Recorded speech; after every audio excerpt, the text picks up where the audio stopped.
Hariom. Hariom au rescapé de la salle virtuelle. J'espère que les autres auront le réflexe de parce qu'il paraît même qu'ils ont annulé le SPP 78 et recréé. Enfin bref, c'est très compliqué. Trop pour moi. Aujourd'hui, on est le 12 décembre euh, 2024. 12-12, c'est l'anniversaire de l'entrée de Swamiji dans la vie spirituelle. C'est-à-dire le 12 décembre, il a passé les portes de l'ashram de Chinmaya et il a commencé sa vie religieuse. Et il m'a demandé de toucher un mot à propos de ça. Ça fait 74 ans qu'il est dans la vie spirituelle, c'est-à-dire 12-12 1972 jusqu'à aujourd'hui. Voilà. Alors, ceci étant dit, on peut commencer l'histoire d'aujourd'hui. On commence une histoire aujourd'hui, c'est l'histoire de Hiranya.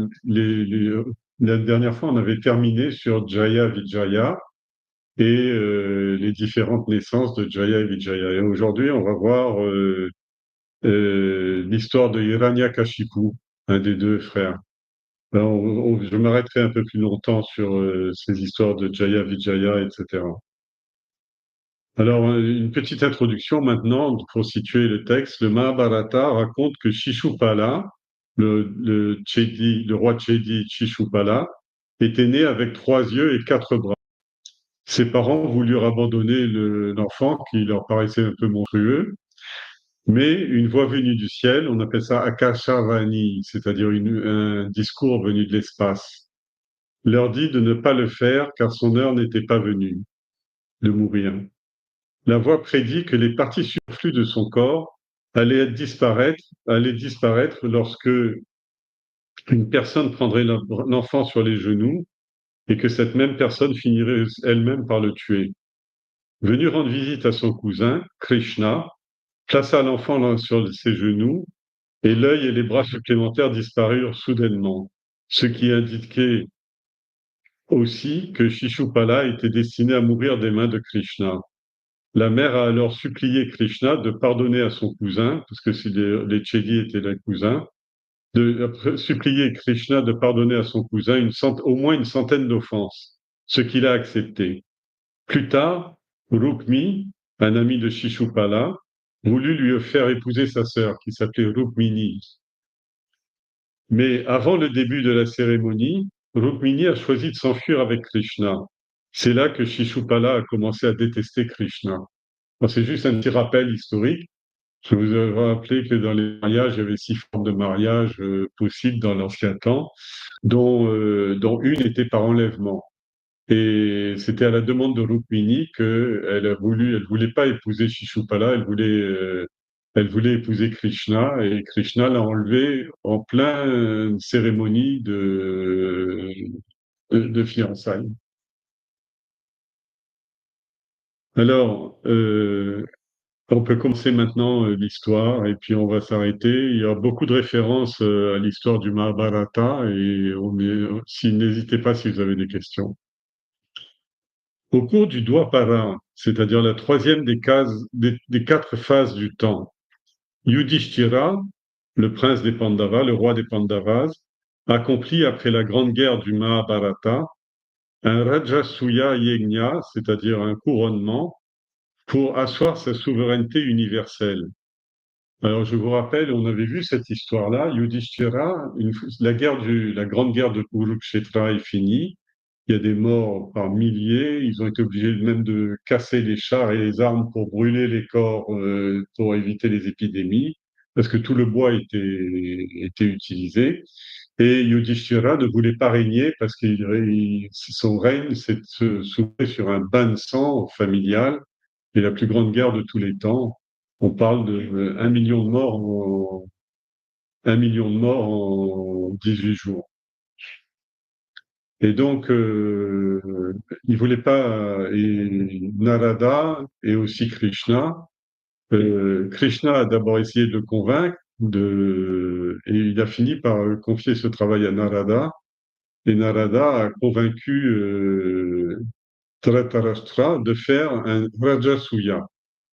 Alors, cette cérémonie, le Rajasuya, c'est un grand yajna par lequel on passe du statut de roi d'un pays au statut d'empereur du monde, c'est-à-dire de roi incontesté de toute la période. Et donc, il a fait ce Rajasuya et ça s'est bien passé. Et à la fin de ce Rajasuya, qui avait été organisé, suggéré par Krishna, Narada, etc., il faut choisir une personnalité qui est la plus représentative de cette victoire et de cette domination. Et ils ont choisi Krishna. C'est ce qu'on va voir. Une fois le yaga terminé, les Pandavas rendirent un culte à Krishna comme étant l'invité de marque le plus important. Ce choix a tellement irrité Shishupala, le roi des Chédis, que ce dernier s'est mis à invectiver Krishna de manière très insultante. Sa diatribe a tellement duré que Krishna a dû le tuer pour y mettre fin.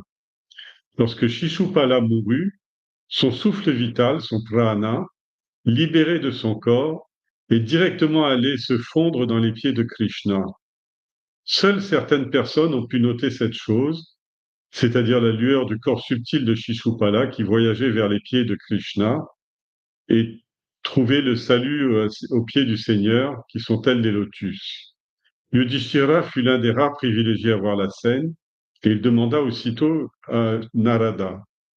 Monseigneur, Narada étant, je vous rappelle, le pont, le lien, le petit télégraphiste entre le monde des dieux et le monde des hommes, et c'est lui qui annonce chaque grand événement de l'humanité. Alors, Monseigneur, je suis étonné de voir que Shishupala ne fait plus qu'un avec le Seigneur. Même ceux qui ont été des grands bhaktas, de grands dévots du Seigneur, et qui toute leur vie n'ont pensé qu'au pied divin du Seigneur, n'ont pas pu les atteindre sans de grandes difficultés. Mais dans le cas de Shishupala, sa vie n'a été qu'un tissu de péché, et il a toujours haï Krishna. Les premiers mots qu'il a prononcés en s'éveillant en tant que bébé ont été dits pour dénoncer Krishna. Or, voilà que ce Shishupala, qui a même dû être tué par Krishna, a atteint les pieds bénis de Krishna. Mon esprit tourbillonne comme une flamme malmenée par une bourrasque. S'il vous plaît, expliquez-moi pourquoi Shishupala, qui aurait dû aller droit en enfer pour les insultes qu'il a fait au Seigneur Krishna, a pu directement trouver refuge à ses pieds. Narada répondit, Yudhishthira, votre question est pertinente. En somme, vous voulez savoir pourquoi un homme qui a dénoncé la légitimité de Krishna ou de Dieu, si vous voulez, n'a pas été puni. Laissez-moi d'abord vous dire quelque chose que vous ne savez peut-être pas. Alors, on va s'arrêter là. Euh, on est dans un livre qui traite de la bhakti, c'est-à-dire de la foi. Et non seulement il traite de la bhakti, le Mahabharata, le Bhagavatam traite de la bhakti, mais en plus, la question est posée à Narada, dont l'ouvrage s'appelle Narada Bhakti Sutra, c'est-à-dire le chant de la bhakti, le chant de la dévotion par Narada. Et c'est Narada lui-même qui avait conseillé d'écrire le Bhagavatam Purana, c'est-à-dire qui avait conseillé la voie de l'adoration, la voie de la dévotion envers le Seigneur pour pouvoir évoluer. Et voilà que là, au moment où le Seigneur Krishna tue le démon Shishupala, le, l'âme, le corps subtil de Shishupala vient directement se loger dans les pieds de Krishna. Alors, il est très étonné et il demande, mais comment se fait-il? Nous, on croyait que il fallait adorer Dieu pour évoluer, donc il y a une échelle d'évolution à gravir, etc. Et comment se fait-il que quelqu'un qui, au lieu de monter l'échelle d'évolution, descend l'échelle de l'évolution spirituelle, c'est-à-dire plonge dans le péché, voire même la haine de Dieu et la lutte contre le Seigneur, comment est-ce que lui, il passe au-delà de toutes les règles, etc. Et donc la réponse va arriver. Et elle est assez subtile. Laissez-moi d'abord vous dire quelque chose que vous ne savez peut-être pas. L'insulte, la louange, l'honneur, le déshonneur, sont des qualités qui s'appliquent tout au corps. Quand il dit au corps, c'est au corps subtil, au corps grossier, au corps subtil de l'homme. Seul un homme enfermé dans un corps humain a l'occasion de ressentir ce genre de choses.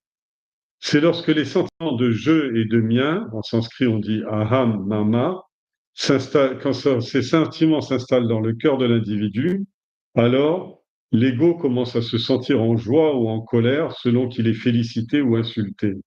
Et c'est cet ego qui pense aux punitions et aux conséquences éventuelles qui pourraient frapper celui qui lui a fait du mal ou lui déplaît. Mais le Seigneur est au-delà de ce genre de considération.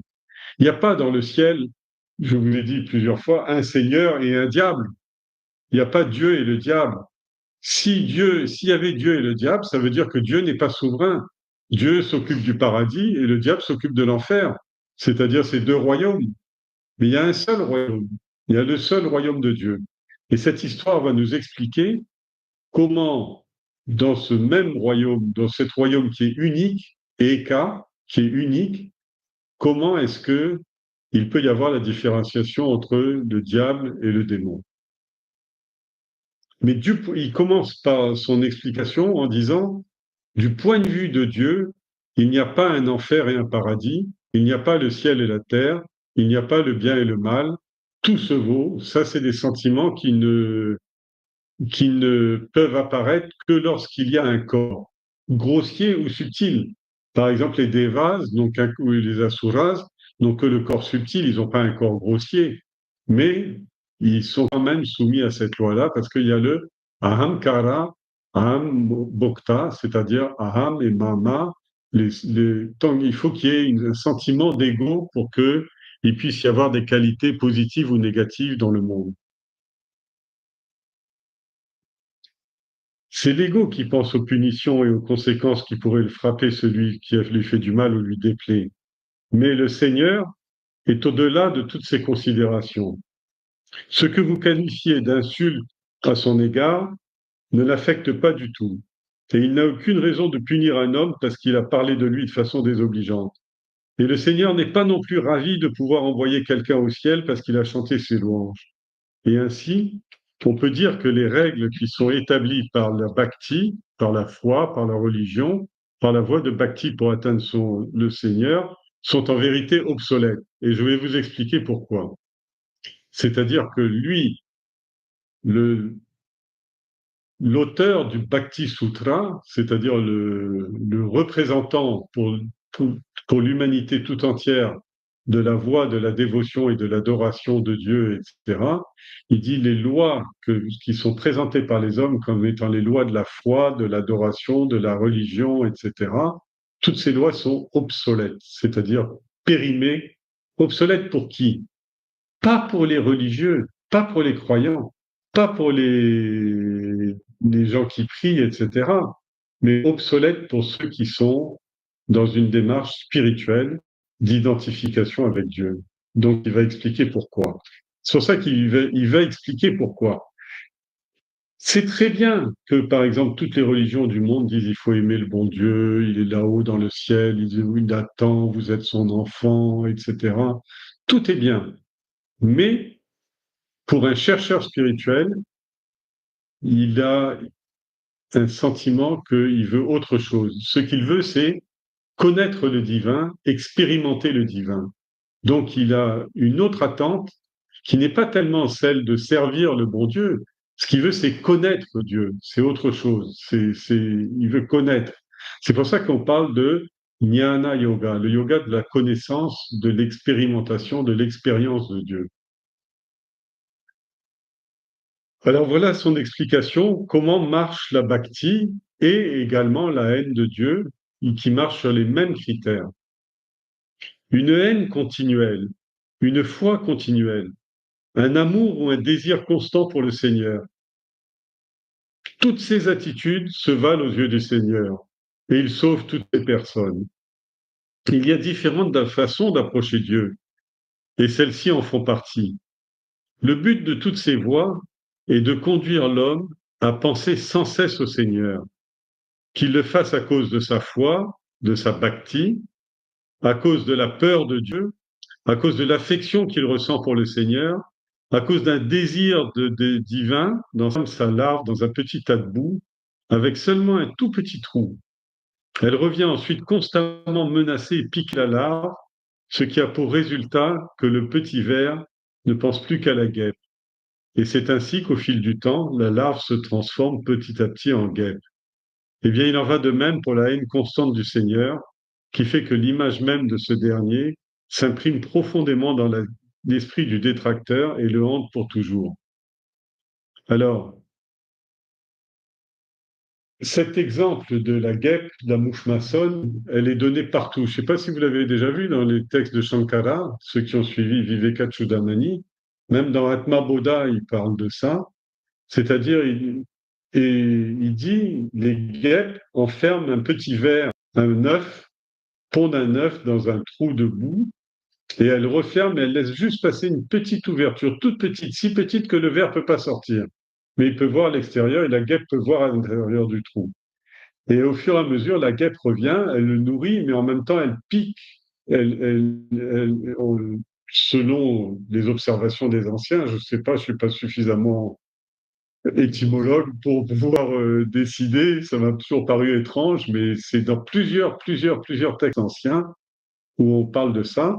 C'est-à-dire non seulement elle nourrit la larve, mais en plus elle la pique pour lui injecter sa carapace, d'abord son état de larve, et ensuite, au fur et à mesure, la transformation de la larve se fait par injection de kératine ou je ne sais pas quelle substance qui fait que la larve évolue. Il dit c'est exactement la même chose entre un gourou et son shishya, selon Shankara, ou un bhakta et le Seigneur. C'est-à-dire que sans arrêt, il y a quand inverse la voie de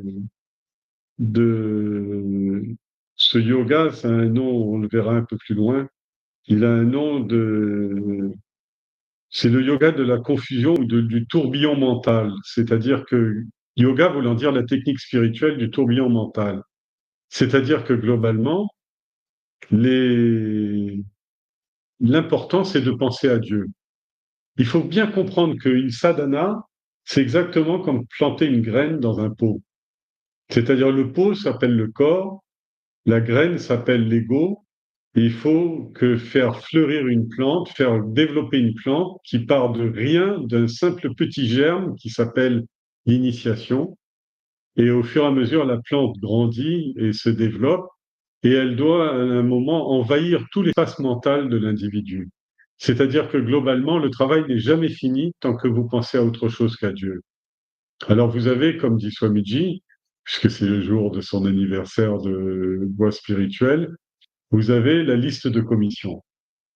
Alors, tant que vous avez votre liste de courses à faire, vous ne pouvez pas rentrer chez vous parce que vous devez aller de boutique en boutique pour essayer de compléter votre liste. C'est-à-dire, tous vos désirs de vie mondaine, vous devez passer à travers et vous devez passer toutes les étapes de la vie. Mais en même temps, vous devez développer une conscience de plus en plus forte de Dieu. Alors, cette conscience, elle peut se passer par le jnana yoga. C'est la même, tout ce que dit Narada, il a dit les voies sont multiples. Mais quel que soit le type de voie que vous parcourez, l'idéal, c'est de vous identifier avec le divin. C'est-à-dire, et Swami Chinanda disait, croire, c'est croire, la foi, c'est croire en quelque chose qu'on ne connaît pas pour réussir finalement à connaître ce en quoi l'on croyait. Eh bien, c'est exactement ça, mais sauf que croire, c'est pas seulement croire dans la foi aveugle, c'est aussi, par exemple, quand on parle par le Jnana Yoga, à travers l'analyse, la réflexion, telle que l'Advaita Vedanta, on passe pas par la voie de Bhakti non plus, on passe par la voie de la réflexion, de l'enquête discriminative, et on rejette tous les aspects de notre personnalité qui ne sont pas Dieu. Et il ne reste au final que la conscience divine, qui est notre nature profonde, la plus profonde de nos natures, de nos couches de pensée, alors c'est ce Dieu-là qu'on cherche. Alors, il prend cet exemple de la guêpe qui, moi, m'a toujours frappé.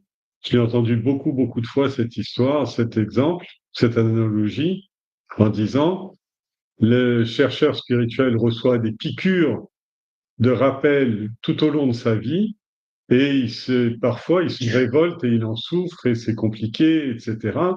Mais petit à petit, l'idée n'est pas tellement de se positionner par rapport à la guêpe, mais de s'identifier à la guêpe, c'est-à-dire au fur et à mesure de ces piqûres de rappel, c'est avoir un sentiment d'identité de plus en plus fort, de plus en plus profond, qui fait que l'individu est, que l'individu est, est devenu divin de nature. Alors qu'il fasse cette identification qui le conduit à penser sans cesse au Seigneur, qu'il la fasse à cause de sa foi, qu'il la fasse à cause de... Ah ben non, j'avais déjà dit ça.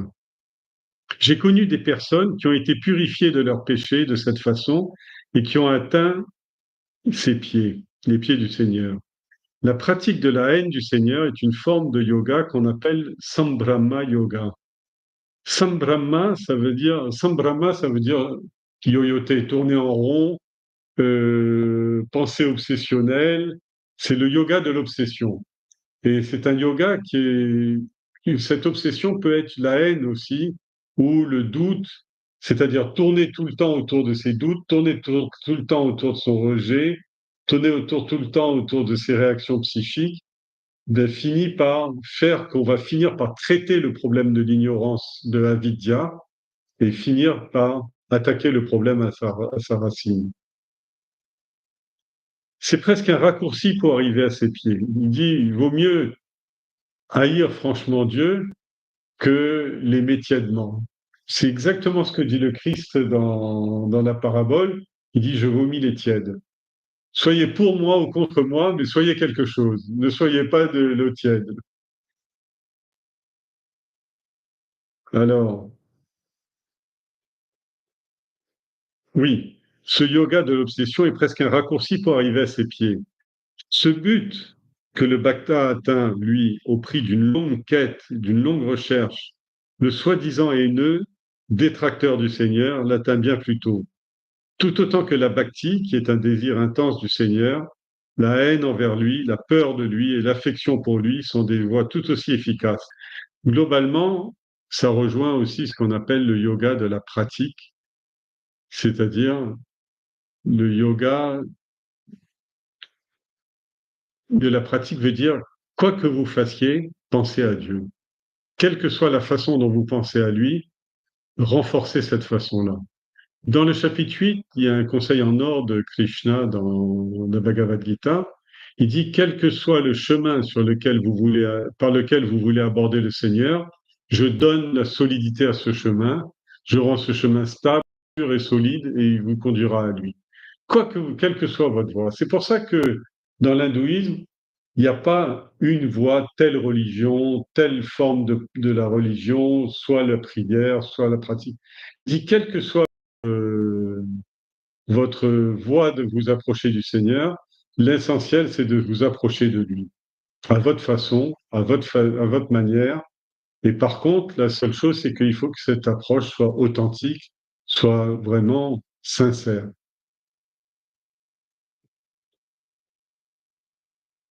Alors il dit, aussi étonnant que ça puisse paraître, il a bien dit, la voie de la foi et de la religion est obsolète parce que aussi tout aussi forte que la foi ou la bhakti ou la religion est un désir intense du Seigneur, une haine envers lui, la peur de lui, l'affection de lui, sont autant de voies qui sont tout aussi efficaces. Si,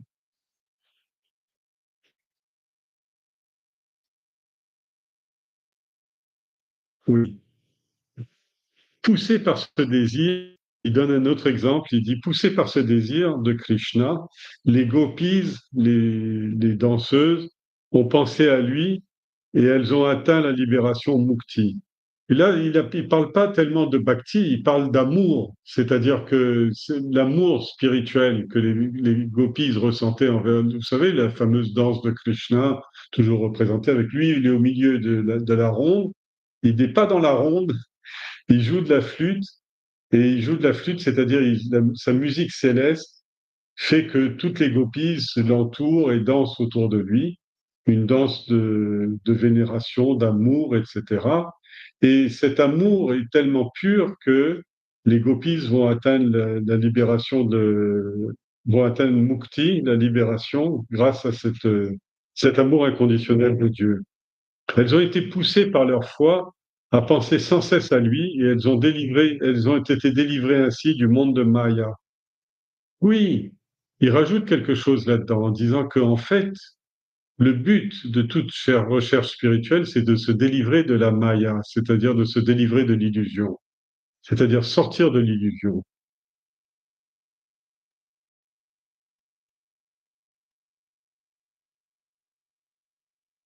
En effet, de la grande affection que vous... Ah oui, il dit pour la même raison, et parce qu'ils sont vos parents proches, ses parents proches, les Yadavas, le clan des Yadavas, pensent sans cesse à Krishna avec amour, et ils atteindront Mukti aussi le temps venu.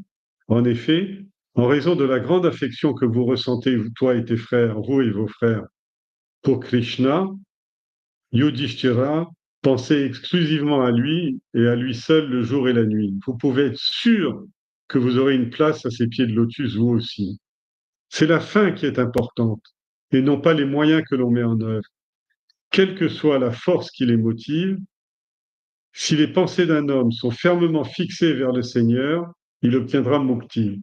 Quant à Shishupala, il avait reçu une bénédiction spéciale qui a fait en sorte que sa haine du Seigneur l'a conduit directement au paradis à Vaikunta, la demeure divine du Seigneur. Alors il parle Yudhishthira et il dit un truc très important. On dit tout le temps, c'est la fin justifie les moyens. C'est pas vrai. Seule la fin compte. Les moyens, vous pouvez choisir les moyens que vous voulez. Et en fait, toute sadhana, on n'est pas comme j'entends partout parler. Par exemple, une fois, je faisais une discussion avec les touristes et il y a quelqu'un qui m'a demandé, alors vous suivez Jnana Yoga, Bhakti Yoga ou Karma Yoga? C'est le grand classique. Mais en fait, bon, j'ai répondu de façon hypocrite. Mais en fait, la seule chose qui compte, c'est de pratiquer quelque chose. Et notre pratique, elle est forcément un mélange. Alors bien sûr, quelqu'un va être plus orienté vers la logique, quelqu'un va être plus orienté vers la prière, quelqu'un va pratiquer des asanas de Patanjali Yoga, un autre va ressentir de l'émotion pour Shiva, pour Krishna, pour Ganesh, etc. Mais ça n'a pas d'importance. Ça n'a pas d'importance. Dans une même famille hindoue, vous pouvez avoir le papa qui prie Krishna, la maman qui prie Vishnu, le fils qui s'est converti au christianisme et le troisième qui ne lit que de la littérature Advaita Vedantine, c'est-à-dire il veut faire que de la réflexion, il est plongé toute la journée dans les bouquins à réfléchir et à penser au divin. Ça n'a pas d'importance, c'est dans la même famille, tous marchent vers le même but, etc.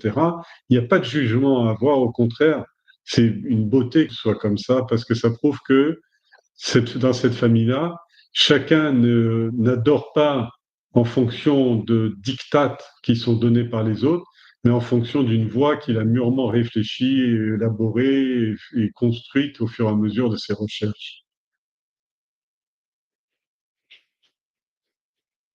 Et alors, il termine en disant son discours sur les voies, qui est un discours très important, parce qu'il faut savoir, je cherche le mot sanskrit pour le yoga de la pratique. Abhyasa yoga, merci. En fait, le discours, il n'utilise pas ce terme dans ce texte, mais il parle de Abhyasa yoga, c'est-à-dire le yoga de la pratique individuelle. Et de toute façon, on ne peut pas faire construire une sadhana. Chacun a un corps différent, chacun a une culture différente, une langue différente, etc. Mais comme on dit, Dieu pour tous. C'est tout. S'ils sont dans la voie de la recherche spirituelle, de l'approfondissement, s'ils sont dans l'épanouissement intérieur, s'ils sont dans l'enquête intérieure, s'ils sont dans la quête de quelque chose de grand, que quelque chose de, pas de grand, de sublime leur arrive dans la vie, à ce moment-là, eh ben, ils poursuivent ce chemin, ils poursuivent ce yatra, ils poursuivent ce pèlerinage intérieur sans concession et sans répondre à des effets de mode ou des voies qui... Parce que quelque part dans la Gita, il dit, il vaut mieux son propre chemin suivi de façon imparfaite que le chemin que vous propose quelqu'un d'autre suivi à la perfection. Vous ne devez suivre que votre propre chemin, c'est-à-dire le chemin qui vous parle à votre cœur et qui vous conduit à l'apaisement et à l'approfondissement.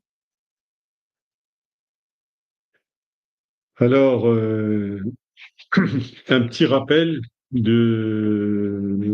SBF 24, de la conférence numéro 24 qu'on avait vue ensemble il y a quelques années, et qui explique cette voie de l'Abhyasa Yoga et cette voie de la haine comme voie de libération spirituelle. Dans les temps anciens, comme on dit dans la Bible au commencement, etc., en sanskrit, on dit sanat. Sanat, ça veut dire, non, ça veut dire à l'origine. Non. Sanatana veut dire permanent, mais sanat veut dire antédiluvien, sans origine, inné. Et les quatre Kumaras, vous allez voir leurs noms, ils commencent tous par Sanat, c'est-à-dire les quatre premières créatures de Brahma, du Créateur, qu'il a créé ses quatre premiers enfants, ces quatre Kumaras, ils sont refusés de diriger le monde, de s'occuper du monde. Ils ont dit qu'ils voulaient s'occuper que de Dieu, donc ils sont restés à l'état d'enfants. C'est pour ça qu'on les appelle les Kumaris. Alors, dans les temps anciens, Sanat, lorsque les Kumaras, Rishi, Sanaka, Sanandana, Sanat Kumara, Sanat Sujata sont venus au paradis et ont condamné Jaya et Vijaya, les portiers de Narayana. Ils ont condamné Jaya et Vijaya, les portiers de Narayana. Sur intervention de Vishnu, ils ont décidé d'atténuer et de leur dire qu'ils devraient naître 3 fois sur la terre. Et le Seigneur leur a assuré qu'il leur accorderait lui-même la libération de cette malédiction à chaque naissance, c'est-à-dire qu'il les tuerait pour les sauver de ces naissances pécheresses. Il leur fut prédit qu'ils haïraient tellement le Seigneur qu'ils n'auraient de pensée pour qui que ce soit d'autre que Narayana. Et c'est précisément cette haine constante qui leur vaut à chaque fois la liberté. Hiranyaksha, c'était la question de la dernière fois. Hiranyaksha et Hiranyakashipu sont nés au cours du Krita Yuga. Ravana et Kumbhakarna sont nés au cours du Treta Yuga, la deuxième époque. Shishupala et son cousin Dantavakra sont nés au cours du Dwapara, c'est-à-dire la troisième naissance à la troisième époque de la création. Et ils sont tous les trois naissances, c'est ça, ce sont les trois naissances de Jaya et Vijaya.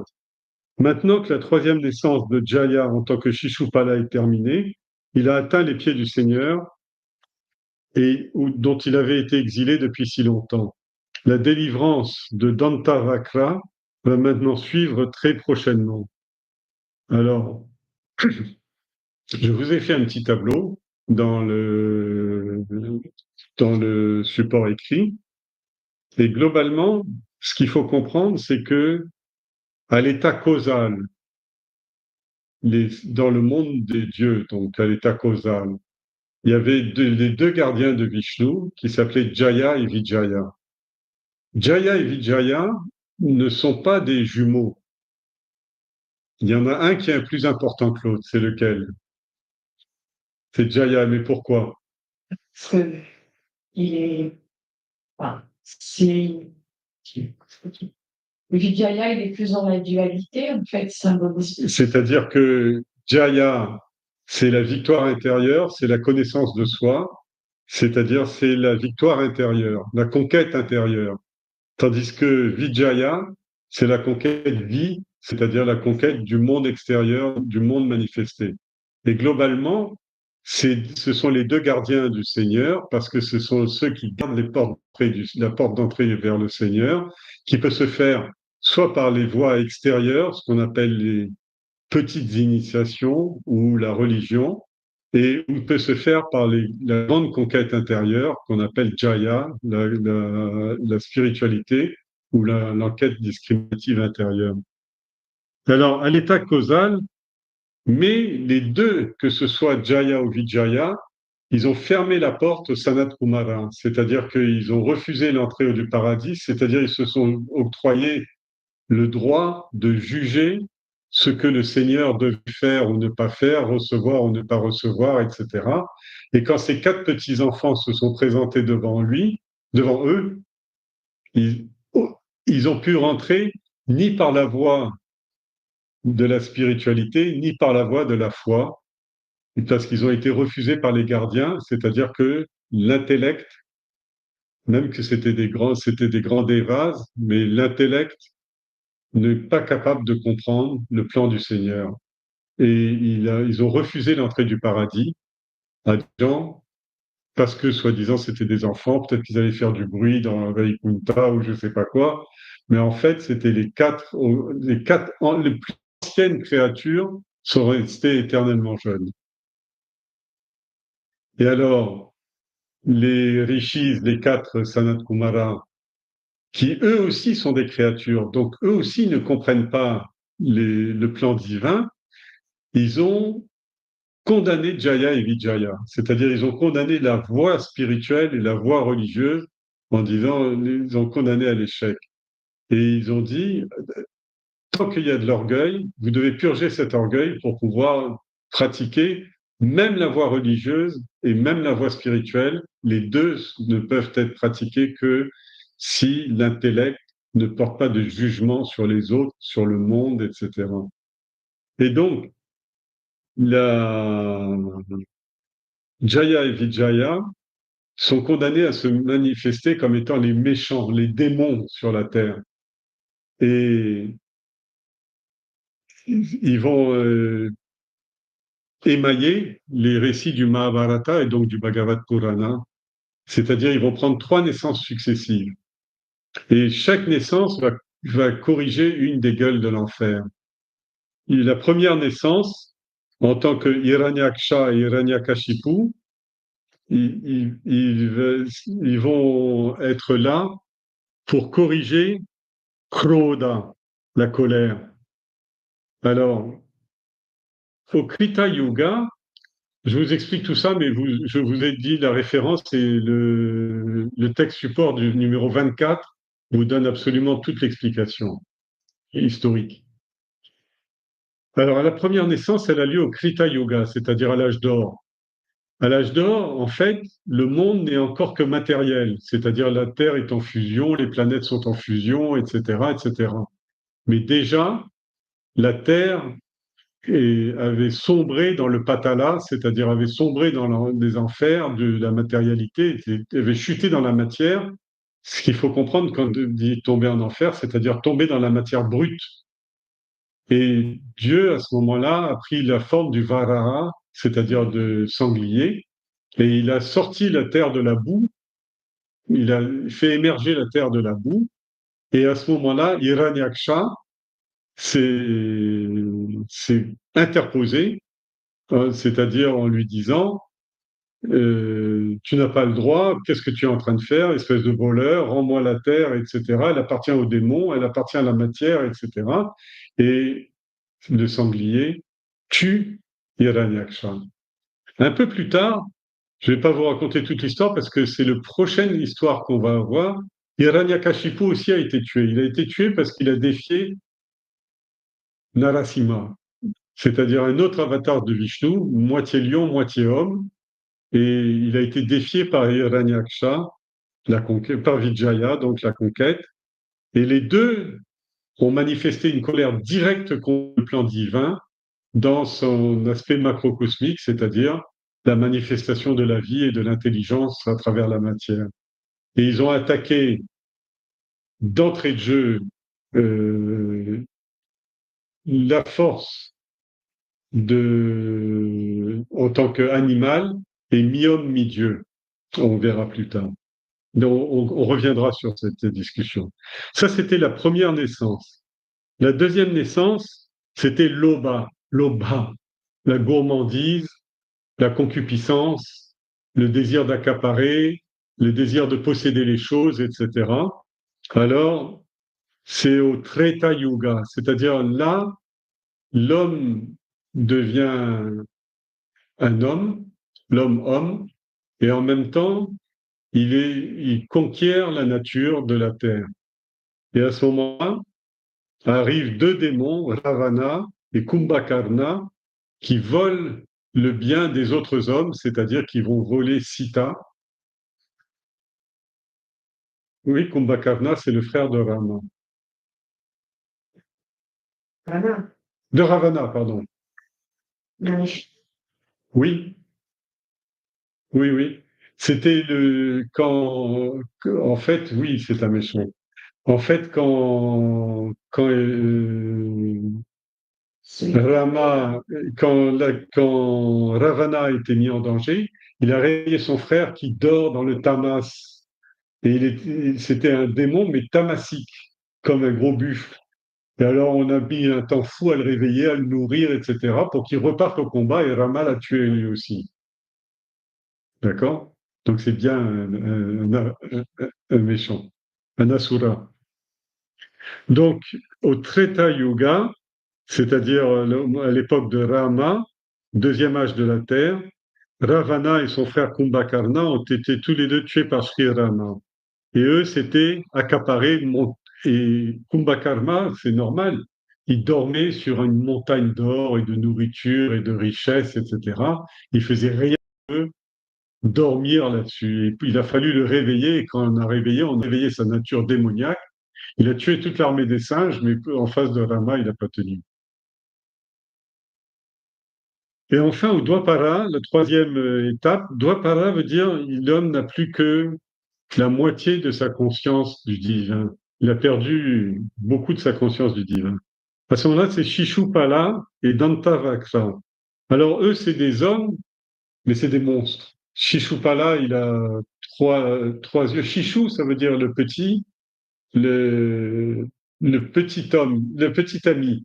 C'est-à-dire que quand il était tout petit, il était ami de Krishna, il était sur les genoux de Krishna, il dansait en face de lui et tout, et il a perdu son œil de trop, et il a perdu aussi ses deux bras en plus. Mais quand il était sur les genoux de Krishna, il avait encore le côté divin de l'enfance, parce que ce qui a quatre bras et trois yeux, ce sont les devas. Il a perdu ça, et il a perdu ce qui était monstrueux pour les hommes, mais qui était une qualité aux yeux du divin. Et son cousin, son ami, l'autre Chedi, s'appelait Dantavakra. Dantavakra, ça veut dire il avait les dents toutes mal formées, les crocs à la place des dents. Danta, Vakra, difforme, les dents difformes, etc. Alors, les dents difformes parce que il était lui aussi, c'était Madhya, c'est-à-dire l'arrogance, la, l'appétit, etc. Alors, globalement, chacun de ces couples de démons, de méchants, il représentait une des trois grandes portes de l'enfer qu'on appelle Krodha, Lobha, Madhya. Il y en a 6 en tout, hein. 6, parfois 7. Alors, Yudhishthira, euh, alors, non, Yudhishthira dit alors, eh bien, racontez-moi encore davantage le sujet de ces deux-là. Ces deux-là, c'est-à-dire à la fois les gardiens de Vishnu et en même temps leur passage démoniaque sur la terre. Je suis fasciné par l'histoire de ces deux-là. Narada répondit, au cours du Krita Yuga, Hiranyaksha et Hiranyakashipu sont nés en tant que fils de Diti. c'est-à-dire des cousins des Daïtyas. C'était des Daïtyas. Hiranyaksha fut très vite tué par le Vahara Avatar, la forme de sanglier qu'il avait assumée pour relever la terre du monde inférieur où elle avait sombré. Quand il y a Hiranyaksha, il s'est battu en duel avec le Seigneur sous sa forme Narasimha et il a été tué par lui.